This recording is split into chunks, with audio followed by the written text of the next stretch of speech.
Okay, we'll try it again.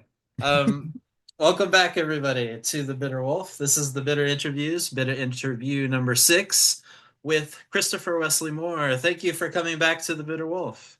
I'm super excited to be here. Yay, thank you. And I'm so happy because you are my second person who's come here to play we called it the Bitter Bingo last time, but it was actually Connect 4. So today Oh, we're okay. playing Connect Chris. Ah, because How do that's you my feel? name. That's my name. We're gonna make the connections. Yes, Gonna exactly. make... We're making lots of connections today. So I've created this game and I already showed it to you beforehand, so you don't have to Mhm. pretend like it's your first time seeing it.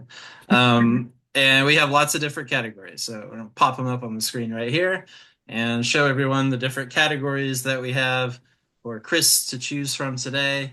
And this is going to guide our conversation. Which one do you want to pick first? Absolutely. I would say CWM Entertainment. Well, it's a company I started in 2015, I think. I'm pretty sure that was when I did it. And yeah, we make very low budget indie films and have been putting them up on Tubi and Amazon and all those places for almost 10 years now, I think. I think it was formed in 2015, but I don't think we made, I think the first one was Blessed Are the Children that was released Right. um under that production company. So it's been almost a decade. So we've made five movies? Five? About to make Yep. number six. So yeah, Yeah. craziness. Exciting. I can't wait for number 6. You've been here before, the Bitter Wolf, participating in the Horror Mosaic project. Hmm. So I was really excited to have you then because I enjoyed watching your movies that we talked about for the Horror Mosaic. And that's why you're here today. We're going to talk about two movies in particular. We're going to talk about Children of Sin and When the Trash Man Knocks. Um, there's been so many times when I talk about this movie, When the Trash Man Knocks, where I refer to it as the Trash Man Cometh or the Trash Man only knocks twice. I don't know why this comes to me. No, I look back on that title and I'm like, what was I thinking? Because you're not the No, it's only great. one. Because a lot of people like they're like, why would a trash man be knocking? Does your trash man knock? I'm like, oh, damn. Yeah, that doesn't make sense. So people think it's about a trash man who's just like knocking, like, give me your trash or I'm gonna kill you. It's not that, unfortunately. I'm sorry, y'all. If you haven't seen the movie, it's not that. Maybe it should have been. I don't know. No, It's God. that and a stranger among the living is a hard one for people to get right. They always say a stranger among us, which I think that's Oh, the okay. movie where Melanie Griffith pretends to be like Jewish or Amish or something. What was that movie? Okay. I don't know. Melanie Griffith is trying to pretend to be something that no one would ever possibly buy her as, and it's just hijinks ensue. I think I've never actually seen the full movie, but Okay. people just always say it's a stranger among us, and I'm like, no, it's not.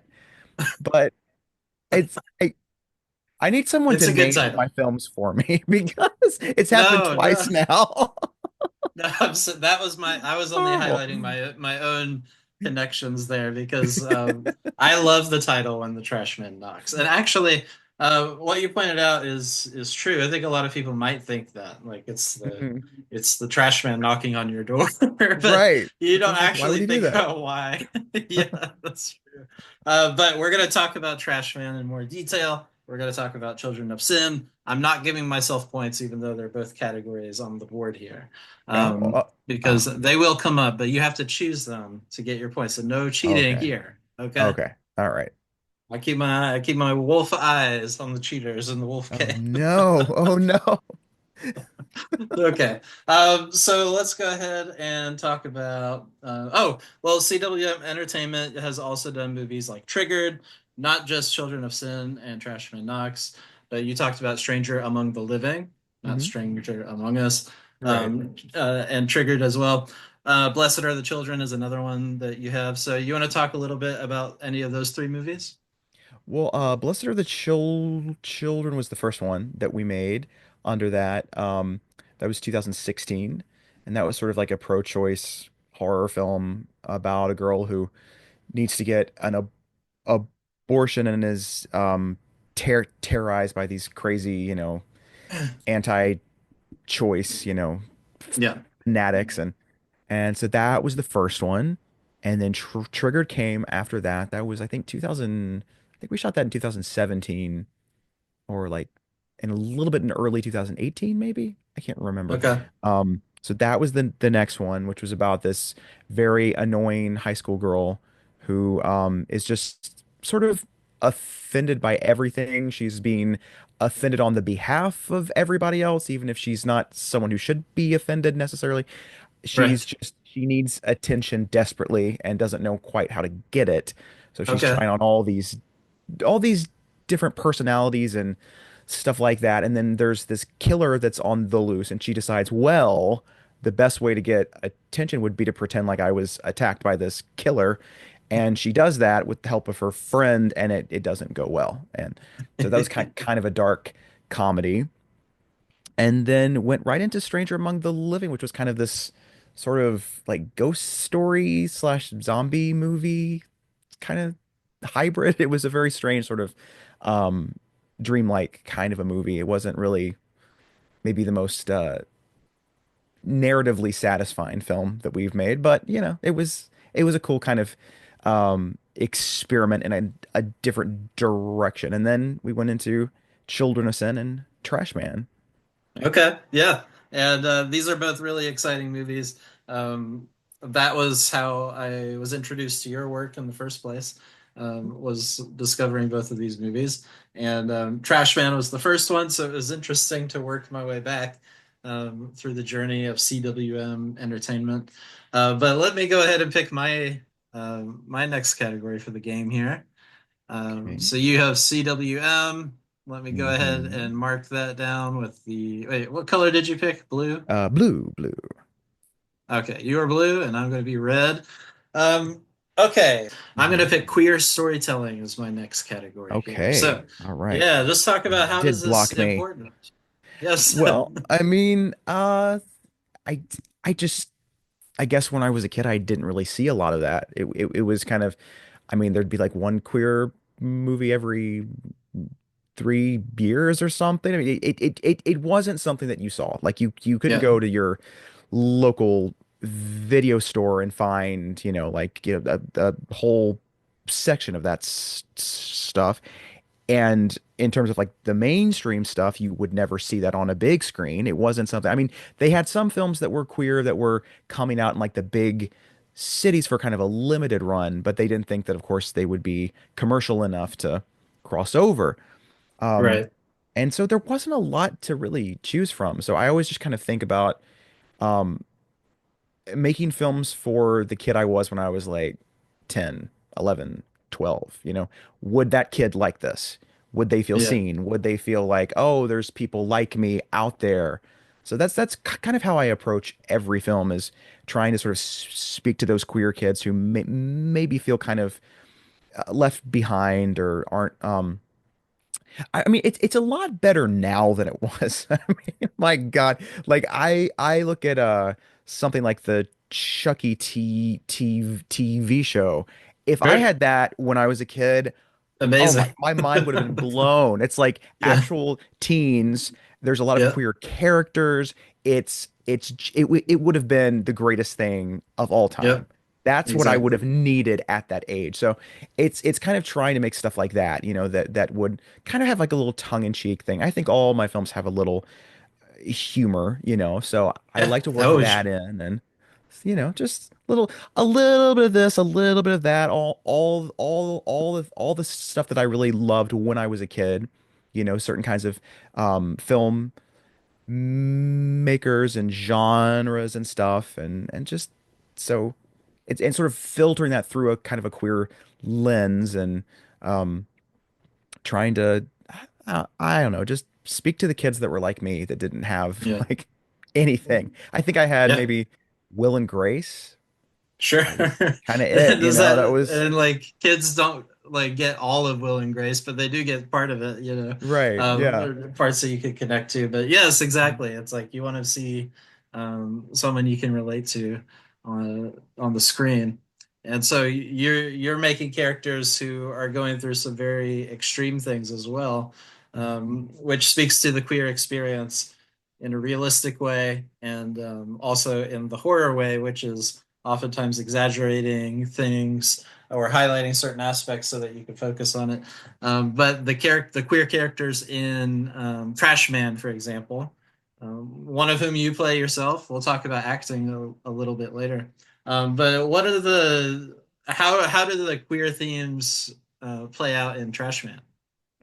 I think it's a little more subtle in Trash Man. I mean, it's my character in that Justin is gay, but it never that part of him never really is that big of a deal in the film, I guess. It's kind of just like, oh, it's Yeah. like a trait, really. It's Yeah. not like, oh, he's having a bad time because he is gay necessarily because he went through something very traumatic Yeah. 20 years prior. So that kind of takes a back seat. I'm sure at times he had stuff like that that happened. Um, Mm. but I think his main trauma is something completely different. Yeah. Um, but yeah, I think it's more explicit in some of my other works. It will certainly be more explicit in my next film. Um, but yeah, with Trash Man, it's not really it's not that big of a part of him, really. And I think that I'm always trying to find the balance between queer characters that are just like out and proud and like very much like, I'm gay, I'm like, and making that a bigger part of their personality, and then also doing stuff where it's just kind of a trait. It's not really part of the narrative so much. Whereas like Children of Sin, these characters are being traumatized because they're queer, you know. Right. Whereas with Trash Man, it's like, well, that he's got a lot of things that are happening that are traumatizing him. Um, Yes. so yeah, I think it was just a different type of what's the word? Oh, great. What is that word? Ugh, It's hard to think of brain words, doesn't but work I today. I mean, don't know. it's well, I think I like what you're talking about here, which is um, queer storytelling is often, especially in horror, Mhm. centered around the trauma aspect of it, Right. right? Queer as Hmm. trauma, as opposed to just being a simple, basic fact of existence, right? Right. And so I think it's good to show both sides of that, which is the trash man side, which is just as gay. Hmm. And he has a romantic partner at work that's an interesting part of the story, but um, it's not like a big theme of the story, right? Hmm. It's just like Right. their relationship, but not their queer relationship is Hmm. the thing.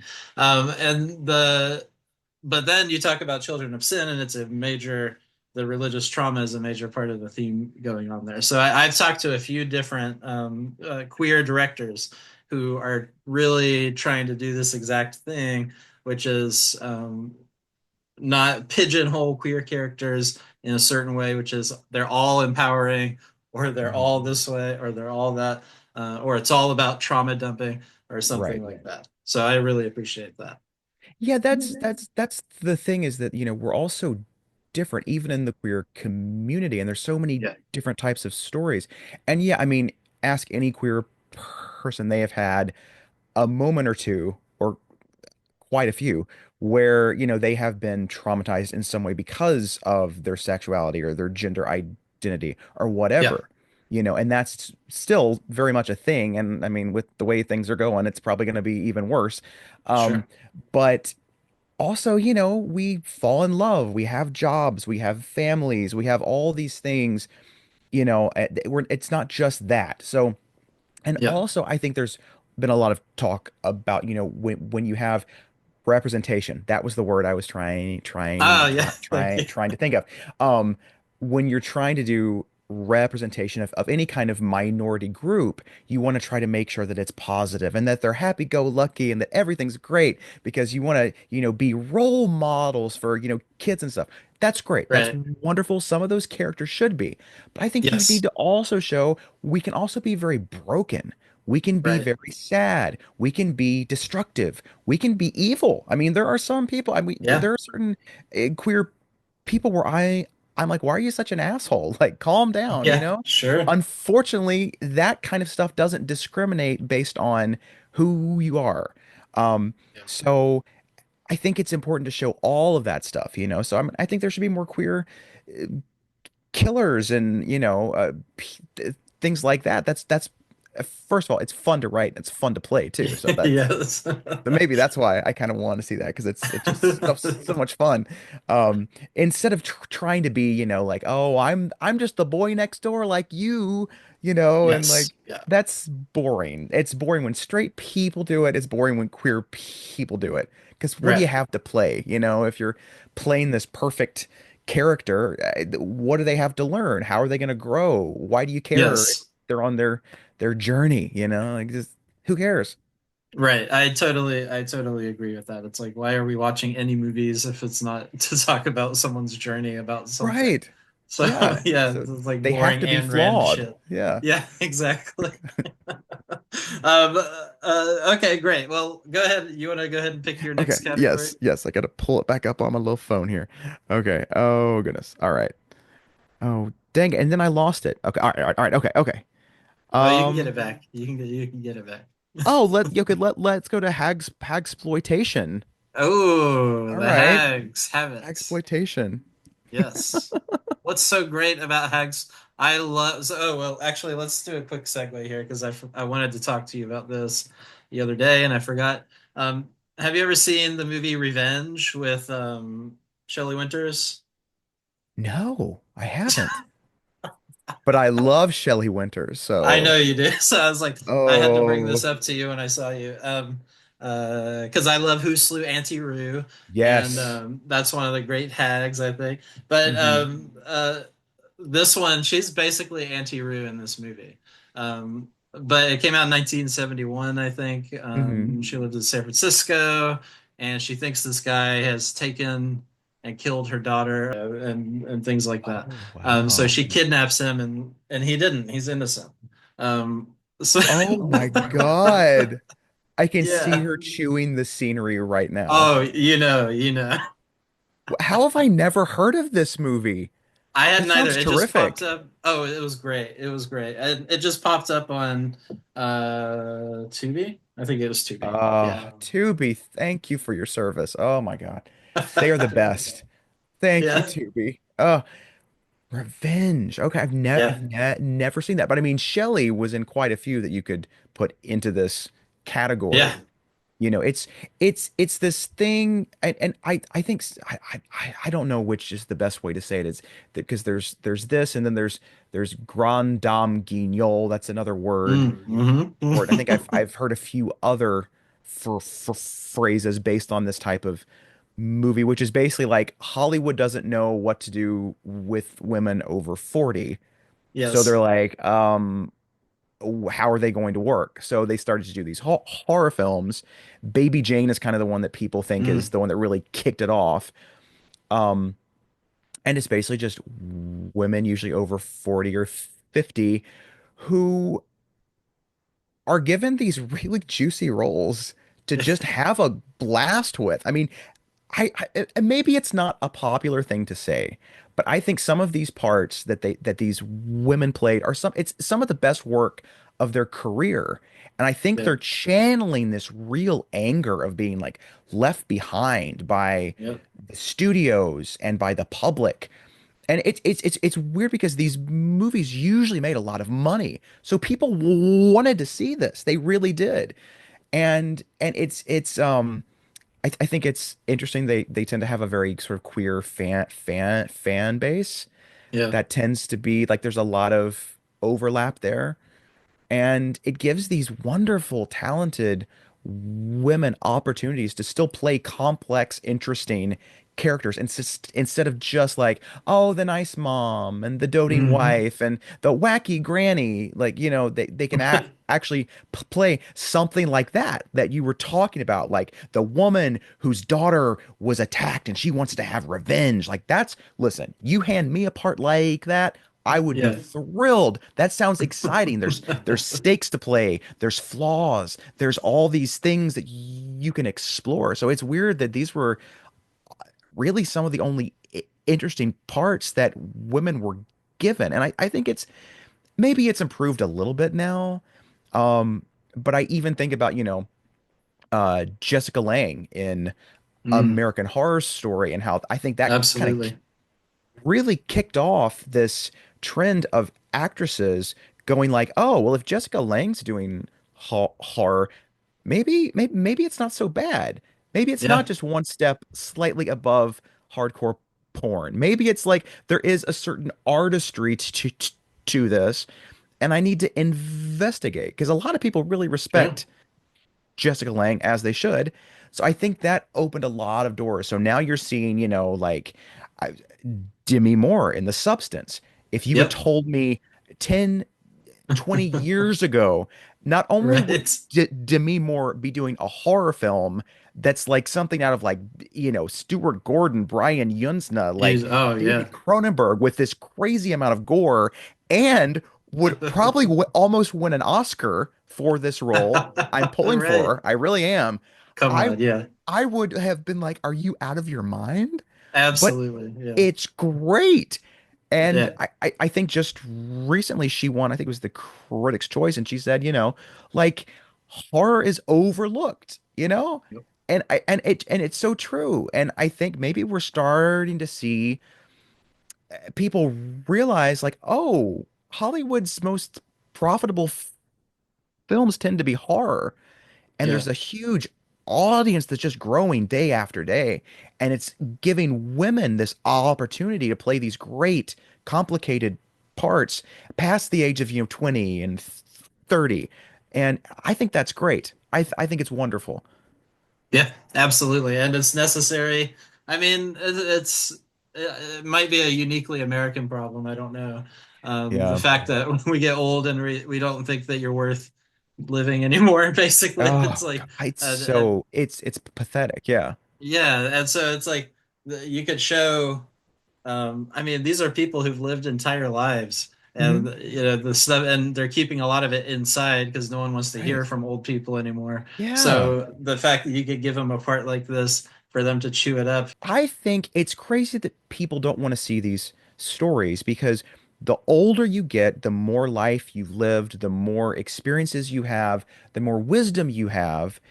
yeah, And I think I, what I love is that when you see a story about an older person on screen, it's comforting in some ways because they still don't really have it figured out either.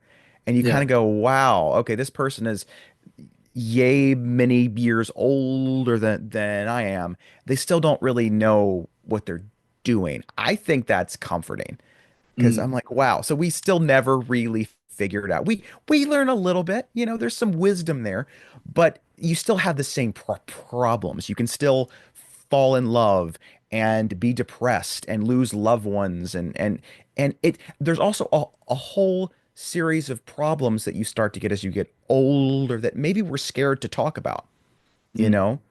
yeah, All of a sudden you look around and you don't have any parents. They died. Or, you lose your spouse of 20, 30 something years and your kids have moved away. You're trying to figure out who you are without these people in your life, and your joints are starting to ache. You're not 20 anymore. There's all these things that we need to explore because if we tell these stories, people won't feel so alone, and they'll yeah, be more prepared for when they actually age. But I think people are scared. They want to be 20 forever. yeah, And yeah. and why? Why would you want to be 20 forever? I don't know about you. My 20s were kind of a shit show. No, So they I'm were like, I'm so horrible. glad I'm out of that. So Yeah. far, I'm 35. My 30s have been way better. So Yes. hopefully Yes. the 40s even better. Yeah. I've always been someone, even as a kid. the characters I related to the most were like, like 62-year-olds who were just like weary of Yes. the world. I was like, Yeah. oh, that's Me me. And too, I'm mate. like Yeah. 8, so Yeah. I don't know. I I get just it. always had I've just been drawn to that stuff. I don't know why, but Yeah. I mean, and I think there's a lot of reasons why, probably. I don't want to psychoanalyze you, but I think a lot of these reasons are a lot of the reasons why I become who we are is environmental reasons, hmm things like that. So a lot of it's going to have to do with where you were raised, how you were raised, things like hmm that. So that's why we have these different categories on here to connect these pieces in our Connect Four game, everybody. See how it Yes. all works together. But uh, but yes, and I love that's kind of why I brought this up too, is because as I was rewatching Trashman, I was just thinking about how brilliant of a character Caroline is, um, because she's an older woman and she's got a troubled past, a lot of really dark things in her past that are still haunting her to this day, literally and metaphorically. So. Um, I think it was great to show how she's an older person, but she's not just she's stuck, but she's trying to move forward. And so you hmm don't have to be stuck.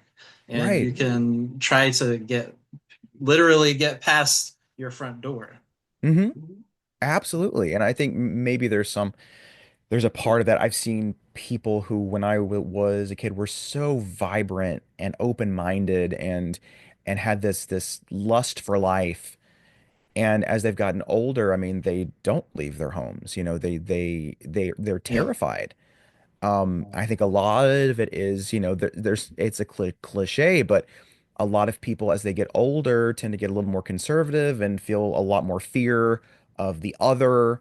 Yeah. They believe all this, hype about, people that are out there to get you, and you don't go anywhere late because there's, these thugs out there with their guns and their knives, and they're gonna get you Right. at the grocery store. And I mean, yeah, that happens, of course. I Right. mean, but I think there's certain news outlets that really like to amplify that sort of fear-based Yeah. stuff, and I think it's making a lot of people really scared and paranoid, and Sure. so in some ways I guess I tried to make that film to sort of say don't be so scared, like just get out of your house and maybe you'll see that the world isn't completely horrible, although I mean Yeah. at this point I who are we kidding? It might be a different story if it was made in 2025. Yeah. Right. I like to believe even now there are still things that are very much worth going outside for. Hopefully that will Yeah. continue at some, but Chris, all you have to do this year is go see the Christmas lights. Everything will be fine. right. And that's the thing though. I've noticed that there are some days it's very hard to be grateful for anything, Yeah, It just yeah, everything is going wrong. But I've noticed every day, no matter if it's the worst day of your life, there's something that went right. You might have had a good true. sandwich. That might have been it, but I think it's worth it. It's worth it for the sandwich. It's worth it for the lights or Oh, the episode of the Golden Girls that you watched. It's worth yeah. it for something. Okay. Keep your eye, as David Lynch said, keep your eye on the donut, not the hole, right? Exactly. Exactly. There we Yes. go.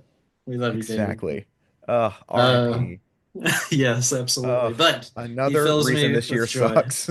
Yes. However, we don't let that tear us down. That's We right. He can't. wouldn't want that. He would not want that. Exactly. So we're gonna Yes. focus on the Exactly. donut.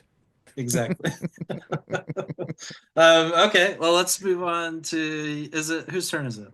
I think I think it's My turn. yours, didn't I? I think I just went. Let me look. Yeah, yeah, you did. So, Okay. Okay. Well, we've been talking about Trash Man more, so let's go ahead and just talk about that one. okay, sure.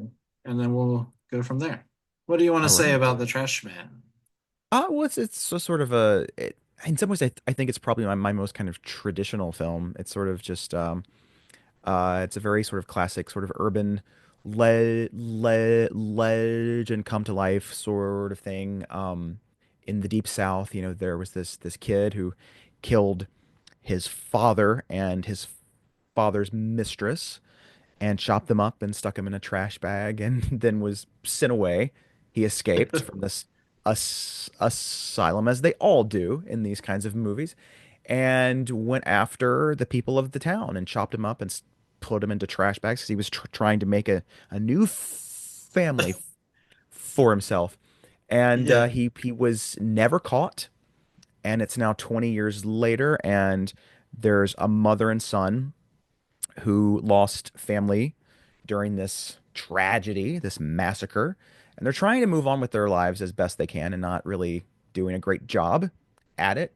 And it's Thanksgiving again, and all of a sudden, the murders start up again, and their grip on sanity becomes a little more muddled, and they have to figure out if they want to, run away again or stay and fight.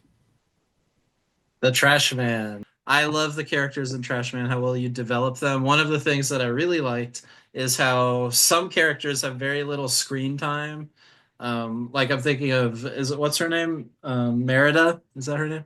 Oh, Um, Marita, yeah. Marita, yes. So Marita, her boyfriend, he has Mhm. very little screen time, but I thought he made a huge impact in the time that he was on the screen. And you like get a full sense of who he is and his motivations and things like that just in the little time he's on there. But it's I pointed him out to say this is how all the characters are. So you want to talk a little bit Oh. about how you work with characters whenever you're writing? Yeah, I mean, I think characters in some ways come first. I think I'm just always more interested in that than a anything else because I think in so many of these movies they don't really think about them as much as just kind of like, okay, well, she's a blonde, she's a redhead, she wears that shirt, he wears that, and there's not a lot of thought put into like their personalities. And the ones They're that just I going to tend get to killed. exactly, it's like, okay, well, Yeah. which one's gonna die first? It's Yeah. that's really all you care about when you think about the characters. Yeah. And I don't, maybe I'm just trying to take a more, I don't know, humanist approach. I don't, I like to feel something when a character is killed or is being stalked. I want to feel bad. I want to feel like don't go in that house because we know what's happened. And you're not going to feel that if you don't care. If you Right. don't know anything about this person, you're just going to be like, they feel like a cardboard cutout. Yep. So I try to g give them as much personality as I can. Um, I mean, there's still going to be some characters that, I mean, if they're in there for one or two scenes, there's only so much you can do. But also, I think the actors help so much. I mean, if you get the right actor in a part, they Yes. can have a full backstory and all these wild, wonderful things that they come up with. Um, but yeah, I don't like the idea of watching a movie where I'm only watching it to see how they're gonna die.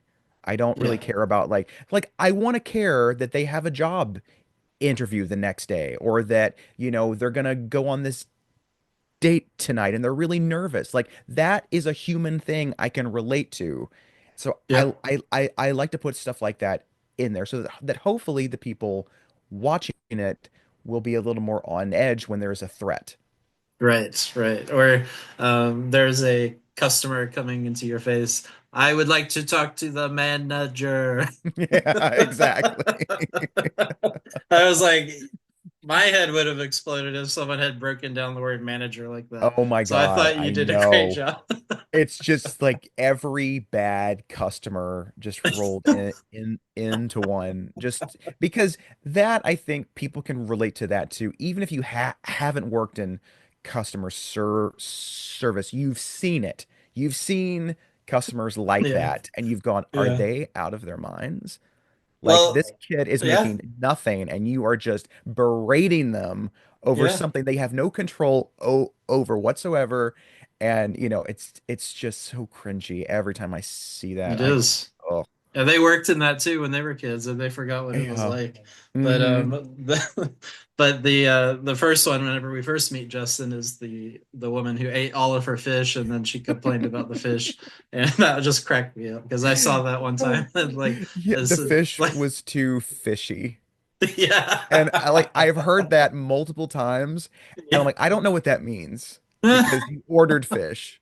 So if it's not fishy, I would think that would be a problem. Yeah. I don't get it, but I've heard it so much that I was like, that's going in the movie because that It's always great. makes It me was laugh. perfect. I could that woman was perfect too who played that character. It was really That good.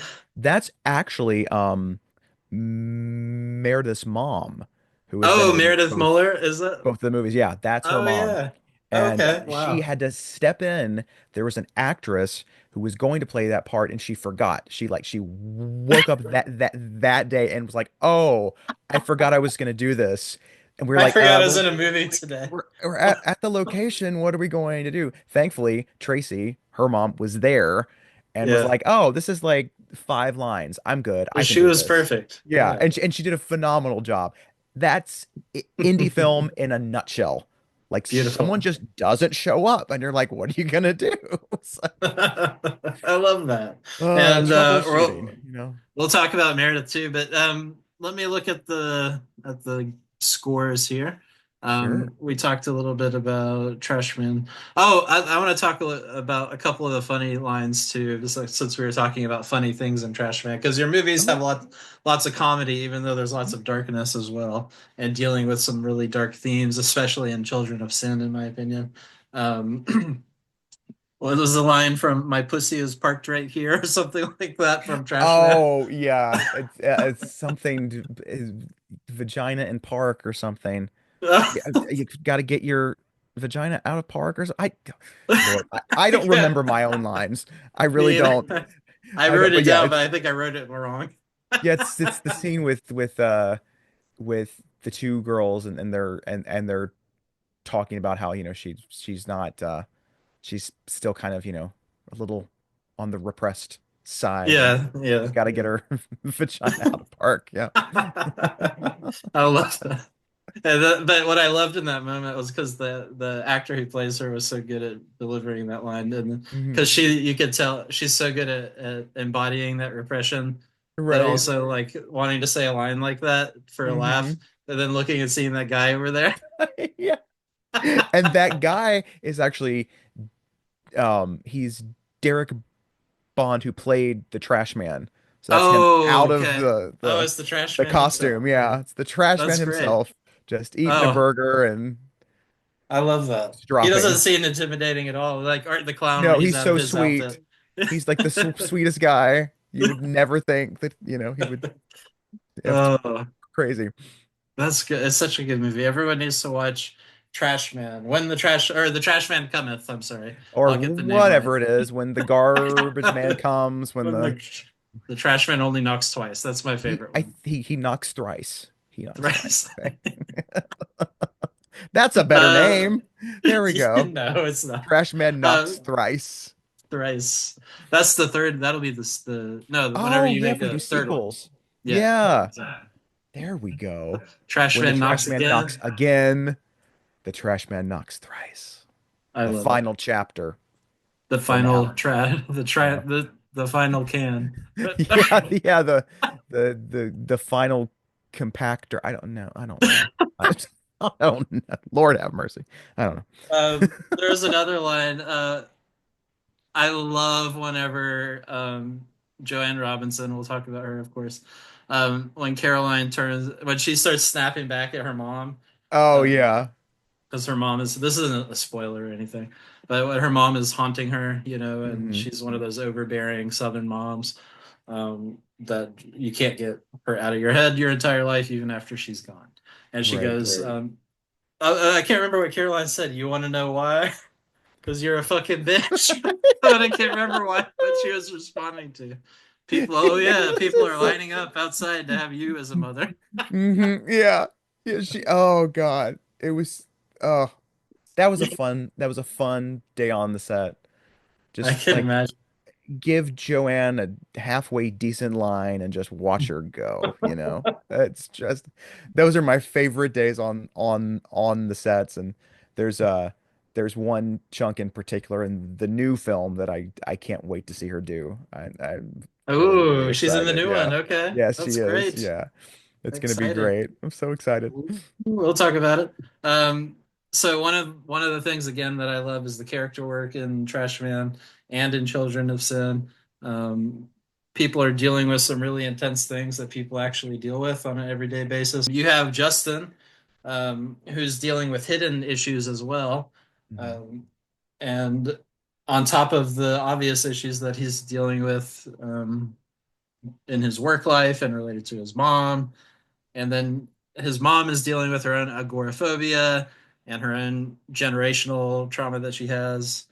So I thought that you did a really nice job weaving these stories together. All right, let's go back to our game and see Okay. what's next What's here. next? What is next? It's your turn, I think, right? Oh Lord. Okay. I guess influences? Influences. Where is that? Yeah. I lost. It's the first row Oh, I see it. Yeah. going down. Yeah. Okay. Who are some? I have a guess, of course, but you want to talk Oh, about some of your filmmaking influences? Maybe some John there's Carpenter. there's a little. I mean, just a tiny bit. I mean, not a lot. Okay. What are Okay. you talking about? No, no, there's a lot. There's a whole lot. I mean, of course, John Right. Carpenter, Dario Argento, Mario Bava, George Mhm. Romero, um, John Waters, even. I love his work. Alfred Hitchcock, Brian De Palma. I mean, it just goes on and on. I mean, I like to think every film I've ever seen has influenced me in some way. Oh Um, wow. Yep. I mean, and even if it was a movie I didn't like, it sort of told me what not to do. Yeah, so I Yeah. never think about, oh, I wasted my time with this horrible movie. It's okay, I learned what I don't respond to and what I should not make.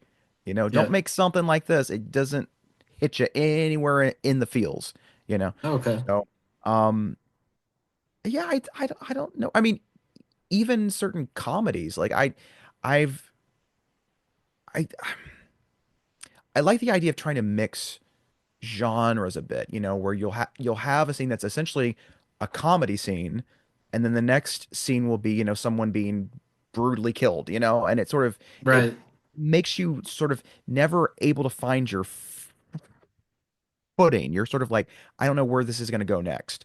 It sort of Yeah. makes you feel kind of uneasy, and also just kind of shows the new nuances of life. There are some days, like I said, even on your worst days, there are moments where there's a little bit of joy, even if it's just a Yeah. sandwich. And so I like to show that. I like to show, okay, we're going to have a laugh, then we're going to have a scare, then we're going to have a sort of a more poignant moment of, family drama or something, then go back to the killing and then do this and do that and just kind of go back and forth. So even when I'm trying to make a horror film, I'm still inspired by stuff like, terms of endearment or ordinary people, and Yeah. it's not really the stuff that you would think would influence a horror film, but I just draw from everything that I can and everybody that I've met. I mean, there are certain characters that I've created that are like amalgamations of a little bit of this person, a little bit of that person, and you know, um, little pieces of me, like little stories that actually happened to me, or to people that I love, my friends, my family, and just sort of, so really I'm influenced by everything, I guess. That's a weird answer, but No, just I mean everything. that it makes sense, 'cause whenever I was taking writing classes in high school, I remember our teachers they would always say, whenever you graduate, don't take any more writing classes. Mm, Go experience stuff to write about. So I think yep, that's kind of a similar concept there. absolutely. You really need to not because I think being afraid is something that's very anti creating art as well. It's like Yes. if they can successfully keep us away from each other and keep us afraid of the world and inside the house and not doing or making anything, then they could Hmm. easily control you. Yeah. So I think it's really wow, this is quite a tangent. I was like, I think it's really important to make movies right now as an act of rebellion in a way. But I think so too. yeah, why And did I I mean, say that? and there is going to be fear constantly. I mean, I'm Yeah, always terrified. I'm terrified of this new one. I'm like, do I want to do this? Is it too late to just say like we're not going to do this? It's like we're right in the middle of pre-production multiple times a week. I'm like, why don't we just like maybe we could No, do this don't say that. later or we could do this or like what do we need to do? Like it's always there's always that fear of like, oh, if I put this scene in there these people aren't going to like it and they're going to turn against us and then and it's always trying to figure out what the end goal is going to be before it's done, which you can't do. And even though you can't really do it, you still want to try just to Yeah, see. And it's terrifying. Every day on a set is terrifying because you don't know what you're going to get ever. You think you yeah. do, but it's always a surprise every time. And sometimes it's a pleasant surprise. But every now and then it's not a great one. But usually it's pleasant, which is why I keep coming back because it's more positive than negative, but you know the negative's going to be in there. So you're trying to anticipate the negative things that are going to happen, which you can't do. Okay. You Yeah, can't. okay. There's no way. I don't think that made any sense. But No, that's it teaches you how to the fear. accept the unknowability of life. Absolutely. Yeah, and you have to go out and make things happen in life even without Hmm. knowing what's going to happen. Right. I mean, you don't know Good. who is going to see this. You always think, we're going to make this movie. You hope everybody in the world sees it. You know that's never going to happen because that's Yeah. never happened with any film ever made. There's not one film that I think everyone can say, "Oh, I've seen that." Like you might think, "Oh, The Wizard of Right. Oz." Surely everyone's seen that. Probably not. No. There's probably quite a few out there. They're like, "Yep, my parents just never played that for me as a kid." Yeah. And so And there, there's lots of who've never even heard of it. I promise right, you that too. which is shocking. They're Yeah. like, this new movie, Wicked, what a great story. Yeah, it's so What good. th Exactly. this is based on a book and a movie? Right. It's Where did like, that come from? Exactly. Yeah. so it's I just, mean, you never know with these wacky things. Oh, exactly. Well, let's see what the next. Where are we? Oh, we were talking about influences, right, right? right. Let me go to the next category here. So let's go ahead and talk about Children of Sin, Okay. because we've referenced Children of Sin, and we haven't told people what it's about. This is one of my favorite movies that you've done because of the exploration of religious trauma, which you stare really hardcore in the face in this movie. And Mhm. you also deal with lots of themes like socially relevant themes, I think. But you want to talk about what is Children of Sin about? Well, it's about two kids, a brother and a sister, who are sent to a sort of a camp, sort of a retreat out in the woods by their wicked stepfather, um, who kind of has their mom under his spell a bit. And it's a place called Abraham House where it's run by this woman named Mary Esther, and she has a very interesting way of trying to make sure that kids never sin again and get right with God. So and it's all encompassing sins. It's kids that, have premarital sex or are pregnant or are queer in some way, little Yeah.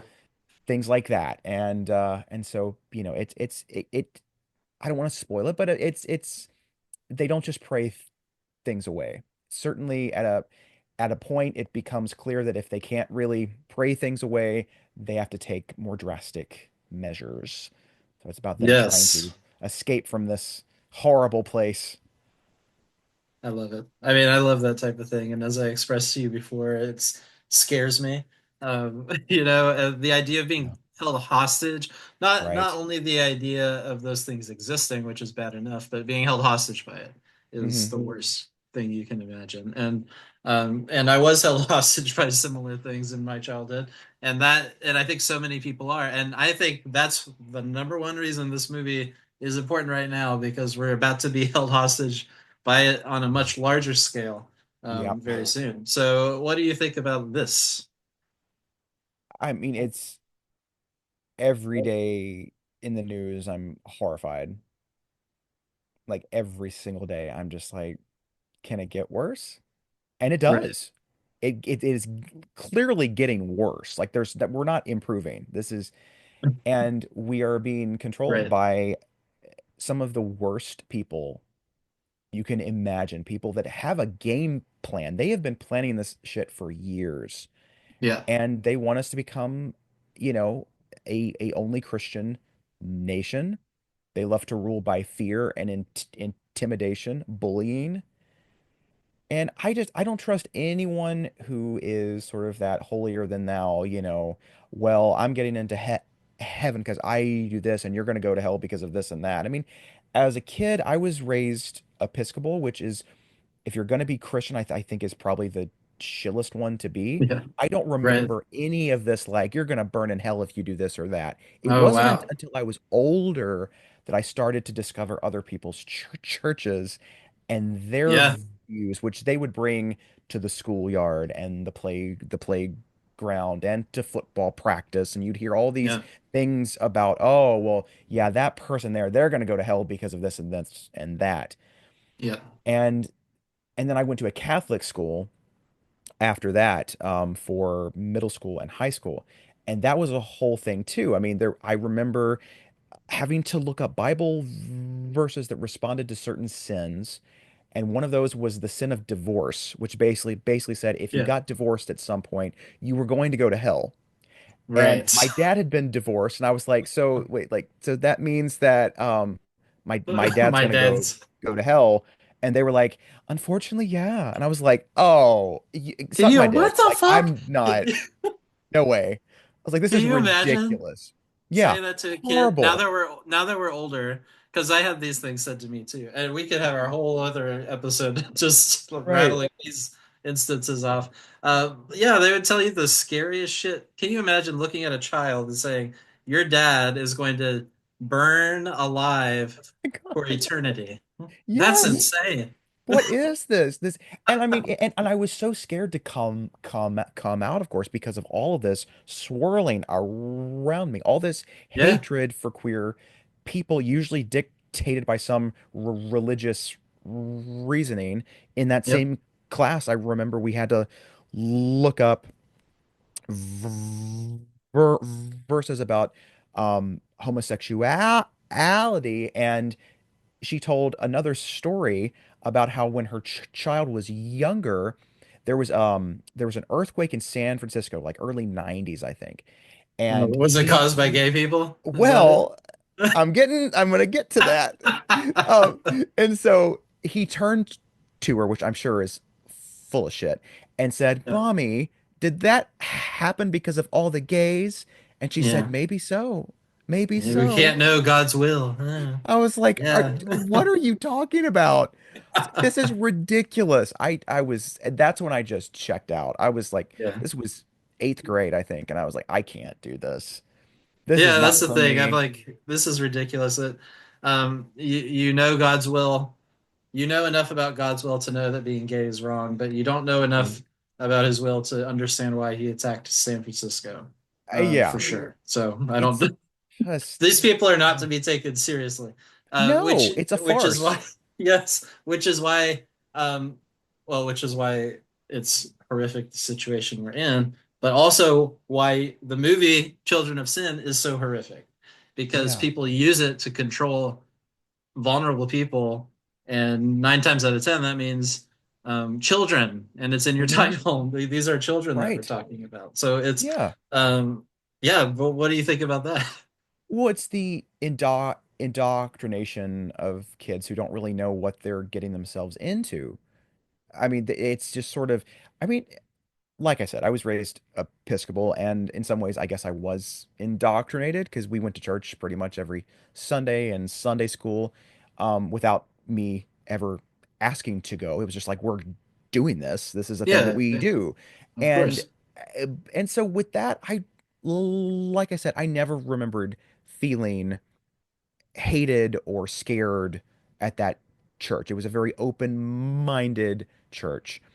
But thinking about kids that maybe went to other churches that were a little more hardcore, Yeah. I can't even imagine the fear that they must feel of like God's always watching you. and he knows Yep. what you're doing. If you touch yourself, if you Yep. if you watch this R-rated movie, and there were kids like Yeah. that literally thought like they would be at my house, and I'd say, "Hey, do you want to watch this?" And they'd say, "No, it's R." And oh, God's gonna hate me. I'm gonna burn in hell if I watch this movie. I'm Yeah. like, "A God what? hates. A movie? Yeah. What?" So, God um, hates those movies for sure. yeah, there's a whole, and that's really what truly started it. I was at a camp once. It was I think it was a Presbyterian camp. I must have Uh, been 9 years old because it was 98. And I only know that because Halloween H2O was about to be released. And I was talking to a kid at the camp, and this counselor came up and was like, "Are we talking about horror movies here? We don't talk about that. It's not of yeah. the Lord. The Lord does not approve of horror films." And I was Exactly. like, Excuse me? I mean, 9 years Yeah. old here." And I was like, "You are full of shit. This is Right. ridiculous." And No, there are a lot of God, people like God that. hates horror. God does hates horror. He has nothing to Yeah. do with the devil. That did not come from No, him. He has nothing to do with the of book of course not. Revelation. None of that Mm-mm. has to do with him. It's And all about the angels. I do have a theory though. I think they say that about horror because they want to keep us afraid. They don't want us to Mhm. conquer our fears and realize that, oh, maybe we're stronger than we think. Because when you think about it, most horror films, like there's some where, Christianity saves the day. Like you could make that case Yeah. for the Exorcist, or like the, Yeah. you know, stuff like that. Even the Omen, evil wins. I mean, Yeah. nothing saved the day there. You know, Yeah. Yeah. Maybe in part three where there's all the angels and the ha's and stuff. But I, Yeah. it's interesting that a lot of horror films, the main authorities, the churches, the police, the principal of the school, they don't save you. Your Mhm. parents don't. I mean, look at Nightmare on Elm Street. Everything bad that happens is because their parents lied and killed this dude, and it's coming back to bite them in the ass. Yeah. It's and it that's what I love about the genre is it's anti-authority. And Yeah. I think that's why they don't like it, is because it's basically saying like these things that you think are going to save you are not going to save you. So fuck them. You need to find other ways. You need to find friends, Yep. community, so you can band Community. together. Yep. And they don't like that. They don't want Oh, that. they They can't don't have want it that. because they won't No, exist without it. Yeah. exactly. You're That's why they do you're that. so that's why I invite you here because I know you're gonna say stuff like Oh, that. well, I'm just talking out of my ass. I don't know. So I don't know That's what's good. Talk going on. if talking out of your ass gets that, then you bring us society, Brian Usna. We'll all be butt heads together. Um, okay, great. We talk about Children of Sin. Children of Sin, as we've said, is very dark. Um, it's but there's still humor in it, Mhm. despite that. And so yeah, the sin stick. Yeah. The sin stick.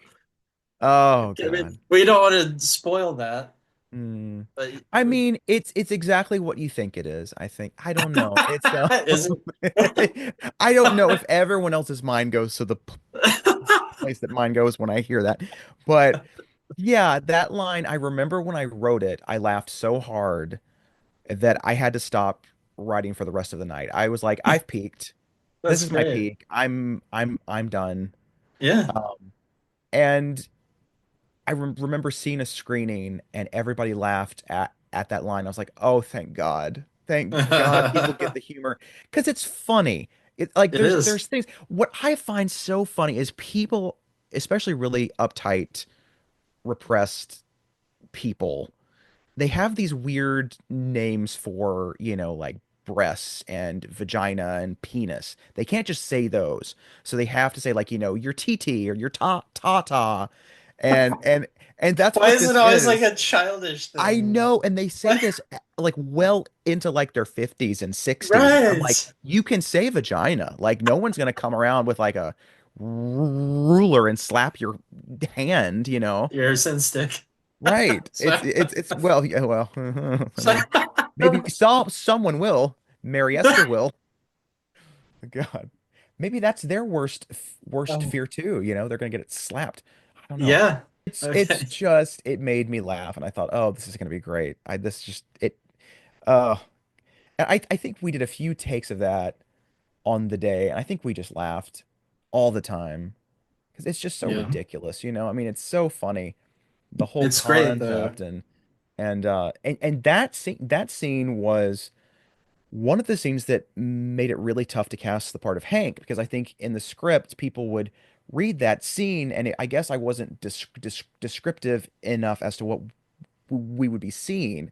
So I think a lot of these guys were like, I'm not going to pull out my dick and just have someone slap it with a little writing crop thing. Like, I don't want to do that. Is this a porno? You know? Yeah. And so, yeah, that's really why I had to play that part because everyone that would read the script was like, I'm not going to do this. Oh wow. Yeah. But you did a great job in that part. And Well, thank you. But yeah, I had like to sort it's of change it up a bit. But it yeah. was yeah, I guess people just didn't want to get their sense stick slapped. I can't blame I them. I wonder mean, why. I it didn't seem mean, like fun, well, but I don't know. maybe If for some, Joanne I don't know. Robinson was like, "Can I slap your sin stick?" Maybe I'd say yes. I don't know. She's very good at that. She's very Okay. good. She did a great job at the sense stick slapping. Whew. It was That's an honor. that's great. Well, thank you, Joanne. For okay. Anyway, whoa. Let's talk about Joanne since we're on it. And Absolutely. wait. Let's go to the game. Hmm. Did I just go Children of Sin? So technically, it's your I think turn. so. Okay, if I Um, can turn on my phone again, what's going? Okay. Um, I'll go to why horror? why horror? Yeah. Yes, you kind of were touching on this, so that's a good time to talk about it. Okay, yeah. Why do you like making horror movies? Well, it's definitely the most fun thing to make. It's so much Yes. fun. And I think a lot of people that are even sort of not really horror fans are kind of nervous when they're going to be in a horror film because they think, okay, I don't like horror films. They scare me. Is this going to be a scary set? And usually it's the least frightening place you can be on Earth because the things that you're being asked to do are so ridiculous. Like for example, Yeah. if you're if you're doing a close up of someone, screaming in horror, it's this exaggerated, thing, and you have to Yeah. sometimes hold it for a long time. And that just becomes funny because you're like, this looks ridiculous. So you just have to hope that whoever's making this is going to cut it in a way to where it's going to look right. So Right. there's all these things. So a murder scene is, at least the way I tend to do it, um, it's a lot of different shots. So you'll have a shot of the knife and then a shot of the knife g going towards the stomach, then a close up Yeah. of someone's eyes. It's Right. very isolated. So when you're doing this, you really don't know if it's going to work. So you're just laughing the whole time and just sort of hoping it's going to work and saying, "Well, I guess the director told me to have my eyes like that, so I guess he knows what he's doing." I feel Yeah. stupid, but um and so it's just a fun place to work and to have fun. So that's one thing. Um Also, I love the idea of conquering fears. I think it's really healthy to go into a theater or to sit on the couch, turn off the lights, and live vicariously through someone else's terrifying experience because I think you can learn a lot. You can learn Yeah. like, oh, they really had some guts there when when uh, S- Sally runs through the window in Texas Chainsaw, I always stop and think, would I have the guts to do that? Like if Right. someone was chasing me, that's badass. Like she just goes like right up there. It's like I'm out. Like that Yeah. takes guts. You see that and you're like, damn girl, like that Yep. is hard. You have a will to live. Like that's amazing. Absolutely. So you kind of get strength from seeing people fight and face their own fears. Yep. And I love that. I'm trying to think if there's any other reasoning. I mean, I guess it's the same way I like comedy too, is that you can you can face horrors of the real world, not just, monsters and demons and ghouls and stuff, but Right. real problems that we have in society day to day. you can face that without it feeling preachy or um or too much or too dry. And I Right. think it's a nice way to kind of sort of do like a little spoonful of sugar to make the medicine go down a bit. So Yeah. I do like that part too. And I think that because of course we talk a lot about how horror can help you overcome fears or strengthen you in some way. And I think that there's studies that back this up too, that the horror fans tend to be a little bit braver about the world around them. Absolutely. Um, but I Yeah. think also, even if the character doesn't overcome, because a lot of times they don't, Hmm. as you're pointing out, there's loads of, especially now, there's loads of queer filmmakers telling stories about queer killers or the queer protagonist gets killed at the end. Hmm. And part of that is not gaslighting the audience any longer and saying your Right. fears are not legitimate. And Hmm. so showing you that your fears are real and they can defeat you too, Hmm. is very much a relief, I think. Absolutely. I think there's a lot you could learn from a story that is a tragedy.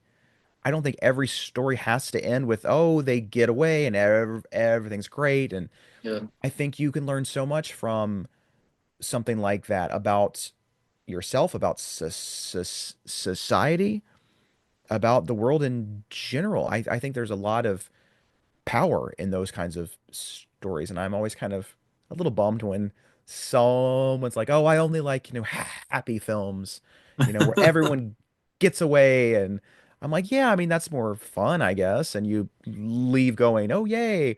But I mean, like Yeah. one of my favorite films of all time is the original Black Christmas, and that's a bit of a downer. I mean, the Absolutely. killer get get gets away. You never find out exactly who he is. It's Right. implied that the protagonist will probably die. We don't see it, but it's like it's probably going to happen. I mean, Yeah. that's a downer, but it says so much about, like, once again, the authorities screwed up. They're Right. so dumb. Like, they didn't even check the attic at the end of that Yeah. movie. They're just like, oh, okay, let's go get some coffee. We're done here. Yes. And it's saying, like, we have to fight for ourselves because we can't depend Exactly. on anyone else. There's no sense of justice in the world. And that's again No. another way that horror doesn't gaslight you because the other Right. genres want you to accept the happy ending without questioning what happens after that.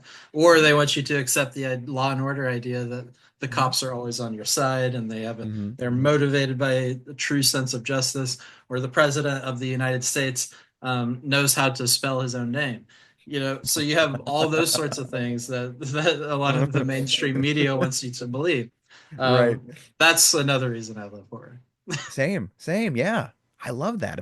It's just and it's a genre that's also very diverse in the types of stories that it can tell. There's the more kind of psychological stuff, like a Rosemary's Baby or Stepford Wives, or there's slashers, there's monsters, there's vampires and witches and demons and ghosts and all kinds of things. And it's like with comedy, okay, you've got like dark comedy, you've got screwball comedy, you've got romantic comedy. What else? I mean, that's really it. Right. Like historical drama, like there's not a lot in the other genres. This has so many sort of little sand boxes to play in, which I love. Yes, yes, and that's one of my favorite things talking to directors too, is hearing how they have played in those different sandboxes. And that's why I love to have you on here to play in this sandbox too, which Mhm. is Connect Chris. Let's see. Uh, is it my turn? I think I it's my think turn. so. I think. Yeah. Oh, let's go ahead and do collaborators. Okay. Because I do want to, we've referenced Joanne Robinson, but you also have several other collaborators that you worked with frequently. Mhm. We talked about Meredith Bowler and Jeff Buchwald, who played a really crazy character in Children of Sin, Mhm. and a great, lovely character in When the Trash Man Knocks. So, you want to talk a little bit about some of your collaborators? Sure, yeah. I mean, Kenny's been with me for the longest. Kenny Bounds. She was in Okay, Blessed Are she's the great. Children. She played Mandy in that, and we met doing shows with a group called the Detectives. Oh, cool. and I kind of wrote that part for her. And yeah, she's been in every film that I've done since then. Um, She's great in Trash Man too. oh, she's so much fun in that. Yeah, Yeah. she's super Like fun. lovable character Um, too. Like, Absolutely. yeah, And I guess what I like to do is I like to work with a lot of the same people and kind of give them something different to do each time, so that they're not playing the same character. Because that gets yeah, so dull when you're just like, okay, well, you're the wacky sidekick, so I'm just gonna cast you as that in everything. I just find it so dull, and I'm sure it's dull for them too. Um, so I like to try to think, okay, well, they played like the nice guy the last time. What can they play in this one? Oh, they'll play the most evil person of all time, yeah, and just to kind of see if they can do it, and just to kind of give them a bit of a challenge. And yeah, I'm sorry, and that also it's nice to work with the same people because you tend to share a kind of a language after a while. You kind of know, okay, this person's best on take number two. So yeah. let's make sure we get their side of the conversation first, and then move to the other side on the other actor because they tend to by take six or so they're kind of flat, like there's Right. just certain people have a different process, and so you kind of know what those that what their processes are, and you can kind of work easier. You don't have to sort of kind of learn a new language with each new actor and go like, I'm not really sure how I can get this performance out of them. You kind of know what you need to do. Um, eh, and yeah, I mean, it's just, and they're also just really easy to work with. They're on time. They know their lines. They have great ideas. I mean, it's great to work with them. And I love well, we've talked about Joanne Robinson a lot because she's a just an amazing actor. And I've talked to some people who've seen your movies, and every single one of them will bring up Joanne Robinson independently Absolutely. without me asking about her. So what Mhm. makes her such a brilliant actor to watch on the screen? Oh man, what a great question. Oh gosh, there's so many wonderful qualities about It's her. I hard mean, she's to, she's very she has these eyes that just draw you in. I mean, like there are times when I'm acting with her or I'm directing her and you just get lost in those eyes and you just go, what is she thinking? She has yeah. those kinds of eyes where you go, I don't quite know what she's thinking, but I bet it's going to be interesting. There's something going on there, which I think, especially with film acting, I think the eyes are so important, especially in like a close up. And she gives great close up, she's just, it's, oh my God. And there's, there's a nuance to her performances. She doesn't just play, shrill, angry, evil person. There's humor, there's Right. layers. She finds all these layers that are so surprising. I never know what she's going to bring to a scene, except that I know it's going to be great. Yeah, Um, that's why I love her um, in Trash Man because she's like, you could see that her mother was trying to control her and mhm. isolate her whole life, and you could see that every time she's like being oppressed by her mother, she's a little physically shrinks a little bit, and Yeah, she can't really move out of the house. But then every now and then she'll show her inner strength coming to the top, like whenever she throws out that line that we talked about earlier about the right. bitch, you know. Yeah. So I think it's the like you said, the close-ups will highlight those things too, because you can see Hmm. her eyes doing a lot of things, and you do work with a lot of close-ups in your movies, I've noticed. Hmm. And your close-ups also are really great, by the way, because Oh, there's thank you. like in Trash Man, the moments whenever your head's about to explode because of the crazy customers, and you can see like, or whenever you're talking to the man that you're dating at work, Hmm. and he's like asking you, "Are you okay?" And you've got all these things going on, and you can see it. So I think the idea that you matched Joanne Robinson in that way, and it kind of is a visual way to connect your characters because you both have most of the close-ups that go on in that movie. So I thought that was pretty brilliant. Well, thank you. Yeah, I mean, I just think she has. It's like you said, she can tap into that strength and that vulnerability so well. I mean, I the scene that I will always just marvel at with her is at the end of Children of Sin. It's her last scene, and she's dying. Spoiler, but don't you shouldn't be That's watching this if no, you haven't seen the movies. So, that's true. but it's a silent performance. It's just her face as she's realizing what's gonna happen to her now that she's going to die. Yeah. And it's just like in the span of about 30 seconds, I swear she gives every conceivable human facial expression known to man. It's just everything. There's joy, there's terror, there's sadness, there's regret, there's guilt, there's everything. And I remember like watching that the day after we shot it and just being like, if the movie is just this one shot, it's worth it. That's great. One shot. And that scene will haunt me in the best way for my whole life. And That's awesome.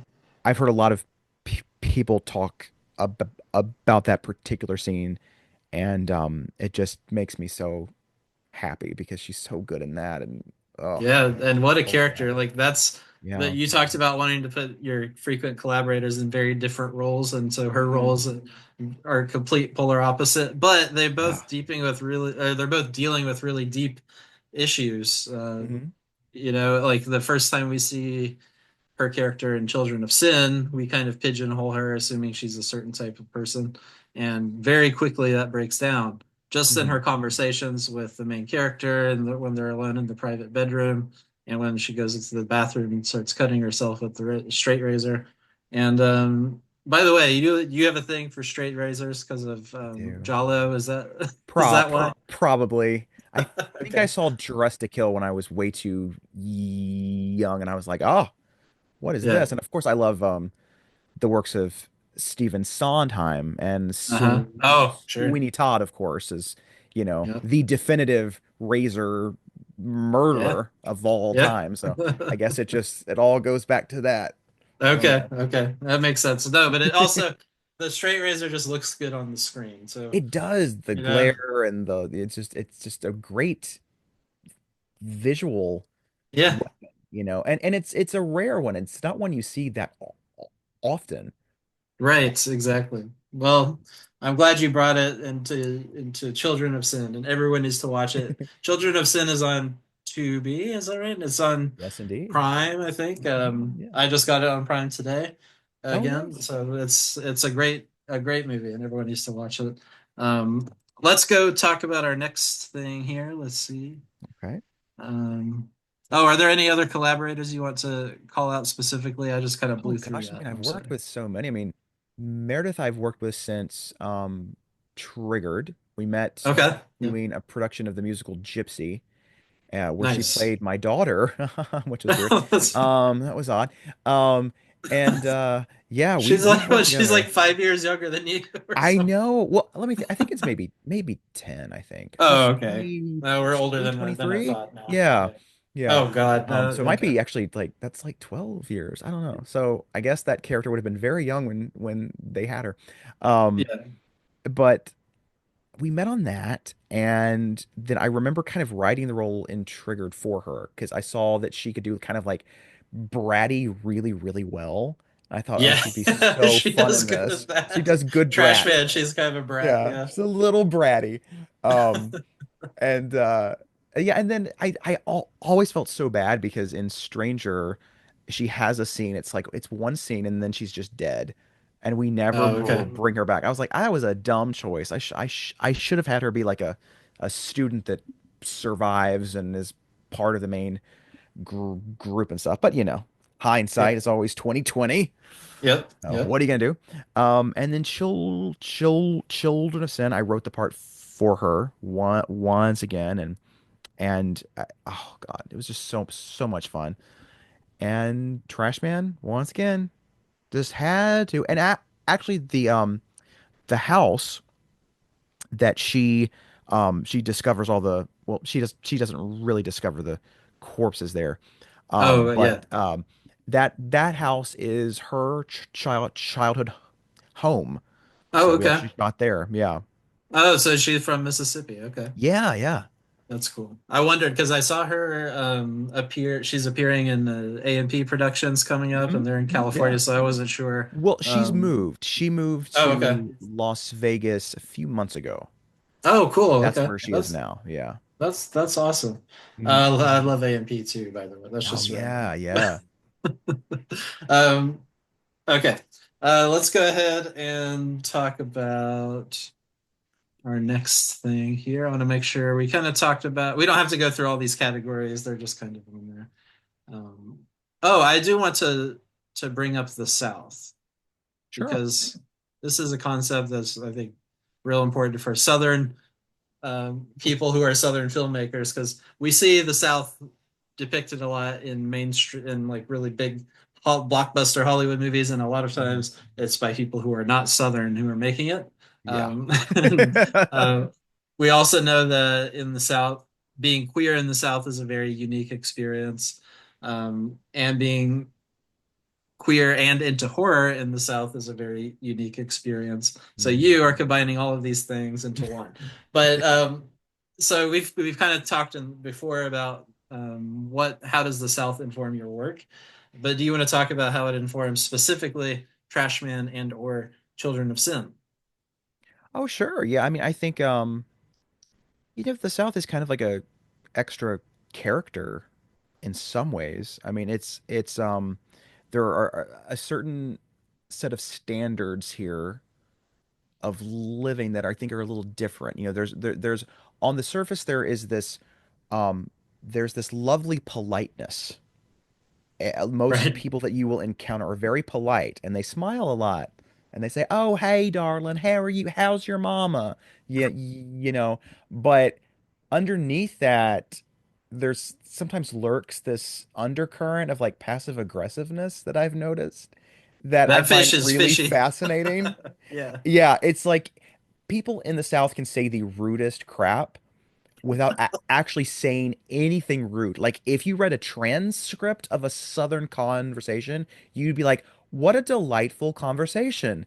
But if you don't hear like the Bless your intent heart. Yeah. behind it, the bless your heart is the one that I think people finally understand that is sort of a very passive Yes. aggressive thing to say. Yeah. And it's just it fascinates me because there is this emphasis on sort of keeping up with the Joneses, like trying to fit in, going to the same churches and the same schools, being morally upstanding in a certain Yeah. way.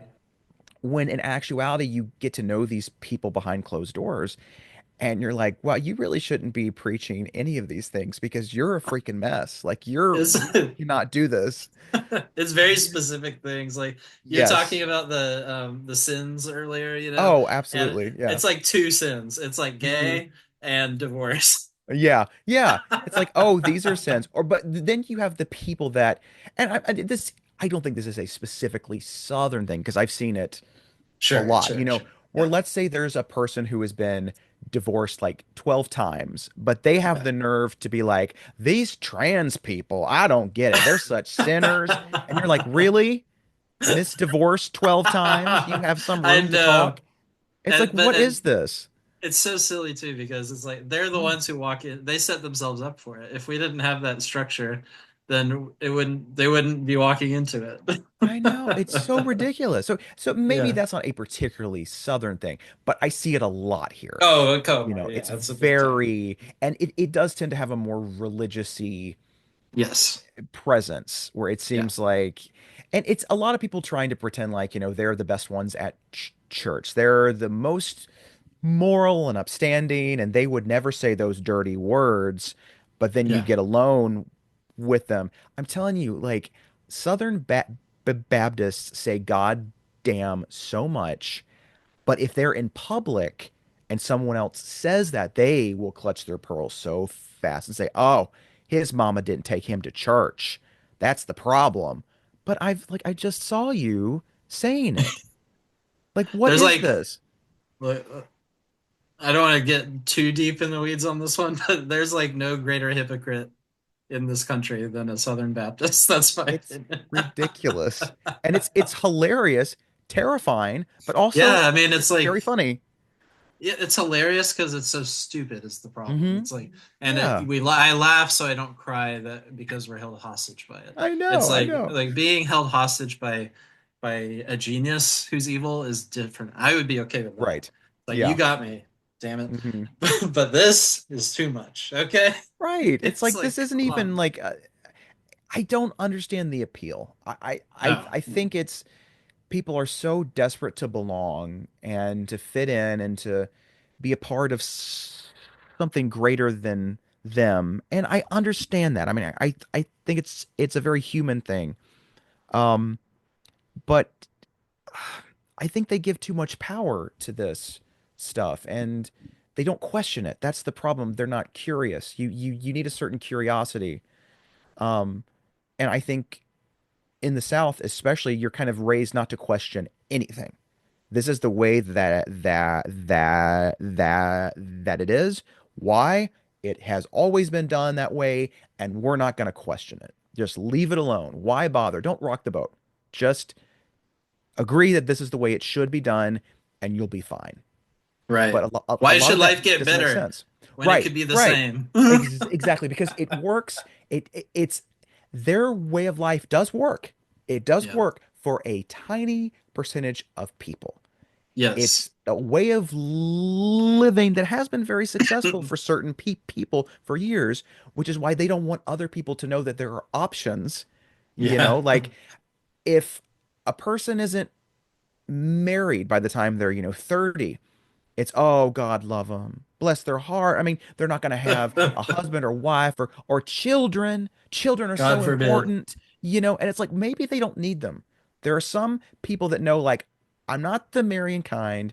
I wouldn't be good with kids. I'm not going to bother Right. because, there's a lot of Yeah. people out there that should not have had kids. So it's not for Well, everyone. And self-reflection is not encouraged in absolutely. Southern Baptist circles, I would say.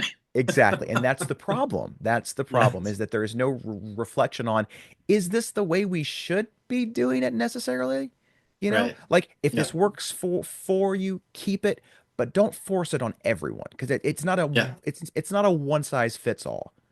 Yeah, and religion can certainly offer sincere and genuine comfort to people, as it has for many people in my family, I would say. Hmm. But it could be one of those things. It's a slippery slope.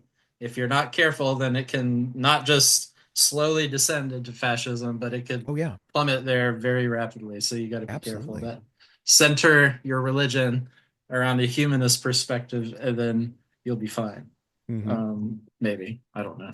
I'm not, I don't want to talk Here's about that too hoping. I much. mean, Yeah. I like to think that because I get really sad when people say like you've got something against the Christians. Why do you always have this stuff in in your work? And I'm like, I don't have anything against Christians. I have something against hypocritical ones. It's very different. Yeah.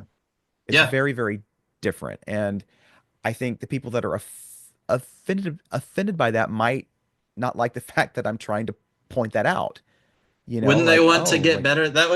This has always been my thing. I'm like, as an atheist, I'm someone who, one of the most important people in my life, one of my strongest mentors I've ever had in my life was a very strong Christian mhm. person. And we had very frank conversations about things. And she was very against the organized aspect of religion Mhm. and the current state of that part of Christianity, especially. So you can have reason and you can let your faith guide you through life in a very productive way, in a way that considers community in an empathetic way. And lots of people have it. And that is not the Southern Baptist way. That's right. And I think at a time it was. I really do believe back in the day there were certain Christians. Some of them still exist. I mean, there are some of the best people I've ever met in my life are Christians and they truly Yeah. do preach love and Yes. acceptance, you know. But it's been co-opted by a bunch of nutballs. Yeah. And I And don't hear capitalism. people saying, oh, the root of everything bad. I mean, if we're Yes. going to get real here, because everything Right. has to be monetized. Everything. Yeah. If it's not Especially religion. monetized, yeah. We live in a society now where if it's not monetized, it's not worth anything. No one cares. Exactly. It's, oh, And how much yep. did you make on your fun little hobby? You know, it's that kind of Yes. stuff.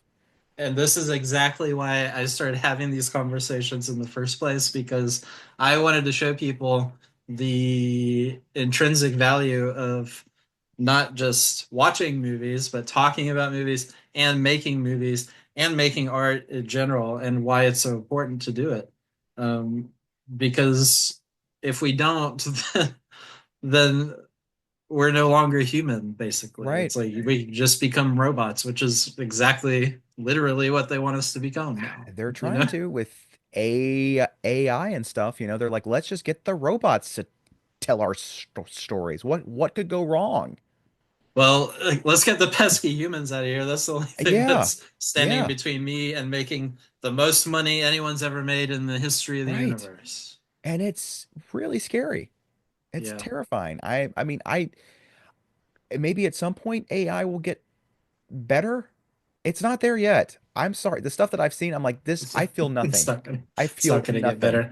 It's No. not gonna I get hope it better, doesn't. Chris, I hope it doesn't because because it's horrible. it can't. It's impossible. Art has to come from a deep soul place. Yeah. You have to say, I have something to say, so I'm going to paint this picture. I'm going to write this script, make this song. It has to come from some place where you say, I don't want to have a discussion ab about this. I need to create something, you know, to have that discussion in a fun way that will get people talking, that will Yeah. open up minds, that will make them laugh and feel things and cry and scream and, you know, have these intense emotions. And you don't get emotion from AI. It's just, it's Right. flat, completely flat. Exactly. And sometimes it's not flat and it's weird because it's not flat. Like Yeah. it has like a bulbous area where it shouldn't be. Right. I'm like, You this know? doesn't look right. Like, did they send this through that little teleport thing from the fly? That's like, it's there's like a weird thing like here, and like there's too many fi fingers. You're like, what is this? Yeah, the What funny is thing is going on here? the only genre it would be suitable for is horror because of Absolutely. that And we're seeing aspect. that too. We're seeing like, you know, there's Right. all these Yeah. like AI themed horror films now. And I'm like, well, it makes sense. Well, yeah, I mean that truly does make sense. Hmm. So anyway, that's another whole other topic too. But I mean, it's really important. Um, but this is great. Are there? Let's check our game here just to see if there's any others. We talked a little bit. Oh, will you talk a little bit about what you're working on right now, if you Oh, can? yeah. I'm working on Yeah, a sort of a murder mystery giallo type of a movie, sort of an erotic thriller. And we're in pre-production right now. And it's called Until You're Alone. And it is gonna be pretty fun. There's a lot of good I'm stuff in there. excited. I can't wait. I'm like I said, I'm terrified because I'm Yeah. terrified before every film. Um, but this one, it's sort of stuff I've kind of touched on before, but not to this level. This is Okay. it's you know, I've used maybe some of the stylings of the Italian horror giallo stuff before, but this is in terms of like themes and story much more um traditional giallo. It's got the Great. murder mystery, there's you know kind of a psychosexual aspect and it's I in some ways I feel like it's the movie I've been trying to make since I was 14 when I first Okay. really Oh, discovered these kinds of movies. That was the year of exciting. Ar Argento. I had seen Suspiria before that, and I think maybe Sleepless. Yeah. But then that year, I remember within like a month span, I saw Deep Red, Tenebrae, Phenomena, like opera, all of them. And I was like, Crazy month. what is this? This is the best month ever. And I was like, I Yeah. want to do something like this. So it's been sort of almost in development in some way for Wow. like 20 years now. So I can't wait. Like I don't That's know what to say exciting. about it because it's I don't want to spoil it, but Yeah, that's um fine. it's definitely gonna be something that is different for me, and it has a lot of humor. In fact, I just sent Joanne the script. I think it was 2 weeks ago, and she was like, "This is so much fun. I love how funny it is." And I was Yeah. like, "Okay, great. So this is going to be terrific." So she gets the humor. People have been talking about it. In some ways, it's almost like a buddy movie, kind Okay. of, with a high body count and lots of crazy sexual stuff. Oh, good. So it's Wow. like Clute and Dress to Kill and Deep Red and Tenebrae and all these movies kind of are just swirling in my mind at Yeah. the moment. I've actually been rewatching a lot of them just to get into that headspace and think about the shots and all that Oh, fun stuff and where will we put the lights and how's the camera going to move. And so we're casting now. We have a yep. few of the roles cast and still working on that, getting locations, all the fun pre-production stuff that's such a headache that drives you Yeah. nuts, but you got to do it. And so we're supposed to start shooting probably middle of next month. Oh, wow. Okay. That's really exciting. I can't wait for Terrified. that. Ugh. Yeah, but I feel like if you're terrified about something that excites you, that's a good kind of terror. Yeah, I'm trying to this year I'm trying to do a thing. This sounds so like, woo woo, but I'm trying to do this thing where if I get nervous, if I get terrified, I ask myself, am I scared or am I excited? Yeah. Maybe I'm excited. Yes. Maybe it's excitement. So I'm Yeah. trying to turn the terror into excitement because Yeah. The terror, the fear of it failing, maybe. I don't know. I exactly, can't yeah. impose that on you, Well, but it's it's because it's weird. You never know how a film's going to turn out. You never know how it's going to be perceived and reviewed, if anyone's going to see it or not. I mean, yeah. I've had films. I mean, I don't know how accurate this would be, but if you were to search for my stuff on um Letterboxed, I've got some films that have been seen by like 60 something people, and then I've had some that have been seen by 400 something. So you never know like how many people are going to see it, who are going to enjoy it. You just don't know. It's Yeah. always a crapshoot. Right. And so yeah, I just hope it's gonna be fun, and I get to play a character in this. I've never played anything like this Oh, before, and I think good. that might be why I'm really scared because it's such a departure from I think anything that anyone's ever seen me do. So I'm like, I hope Wow. I can pull this off. I'm so Well, nervous. that's exciting for sure. I can't wait. I was gonna ask you if you were appearing in this one as well, so that Yeah, this answers is gonna that. be this is a really fun part because I thought Trash Man was a little too heavy. I didn't really have a good time because it was just You so were awesome in drab. Trash Man. You were Thank really you, but good. Yeah. I just didn't have a good time making Oh, okay. Yeah. because of that. Well, I not the whole film, but just my scenes. I was always like, Acting. here we go. I'm gonna bring the whole party down with my depression. Like it was just, and of course the But character is supposed to be depressed, so yeah, but that's a it's just not fun to play. So I was like, I need to play someone who's a little bit zestier and kind of has like a kind of a joy, and so have you seen really fun. what is this character I'm thinking of? Oh, in Death Drop Gorgeous.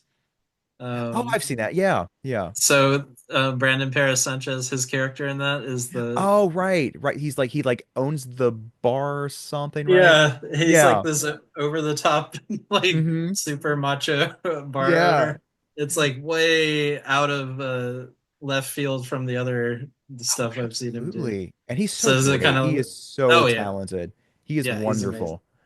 And I just love seeing these people who are actors and directors who have that vision. Is it hard to act and direct at the same time? It wasn't hard for Children of Sin because I think I worked like 4 days as an actor, and it was kind of a smaller part. Yeah.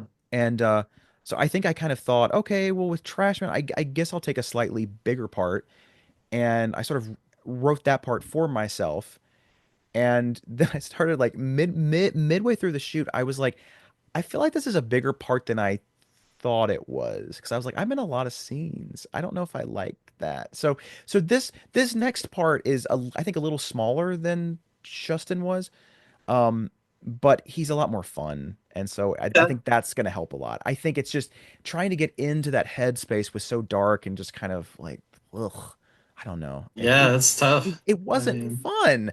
And I like to have a good time when I make a movie as much as I can. And so I just felt okay. kind of blah, which is weird because in Children of Sin, that character was very depressed too.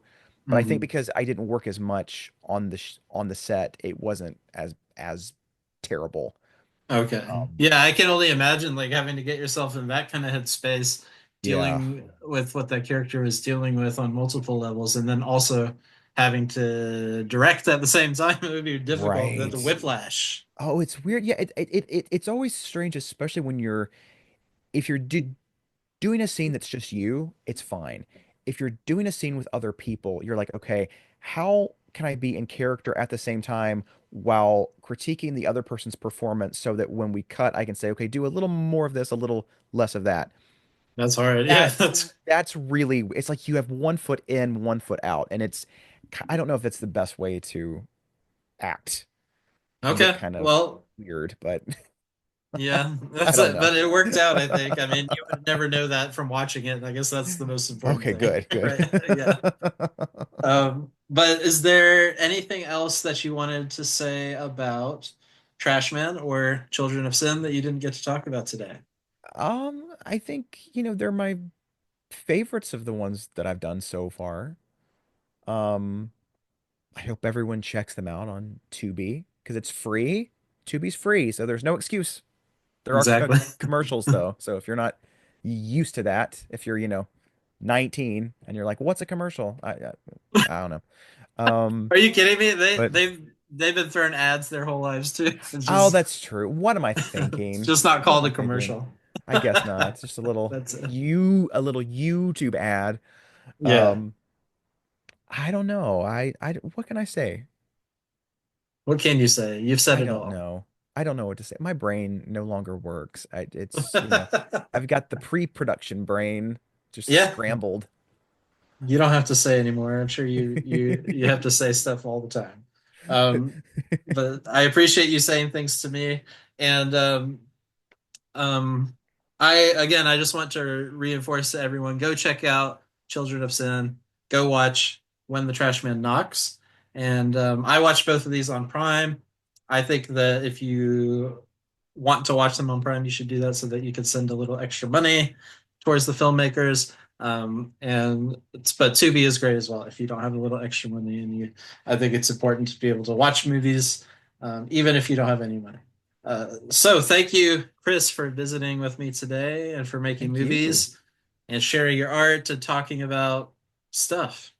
Absolutely. This was super fun. Yes, thank you so much. All right, Chris. Well, I'll talk to you next time. All right. Sounds good. Okay, go Bye-bye. see Trash Man. Yes, Not you, please. everyone.